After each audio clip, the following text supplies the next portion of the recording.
भेटलेत आज परभणीमध्ये की 40 वर्ष मराठा मुख्यमंत्री होते, 40 वर्ष राज्याचे, परंतु आरक्षण दिलं नाही. पण आमच्या सरकारने मराठा समाजाला आरक्षण दिलं. 10% होतं. दिलं ना. तेव्हा 2-2.5 करोड लोक पोरं नाही लागली की नोकरीला 15 दिवसात. काय बघू आता, मला 13 तारखेपर्यंत थांबाच. आम्ही बी चाललोय आमचं, कोण कोण काय बोलतोय काय नाही. समाजाचं बारकाईने त्याकडे लक्ष आहे.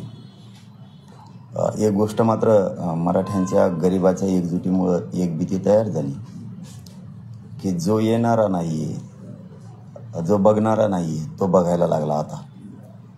आणि ह्या 8 दिवसात तर सगळ्या पक्षाच्या आमदारांनी अशी भूमिका घेतली, म्हणजे ती एक प्रकारची चांगली सुद्धा आहे की माझे आमदार असो किंवा आजी आमदार असो, खासदार असो किंवा माजी खासदार असो, सगळेजण पत्र घेऊन यायले आहेत पाठिंब्याचे.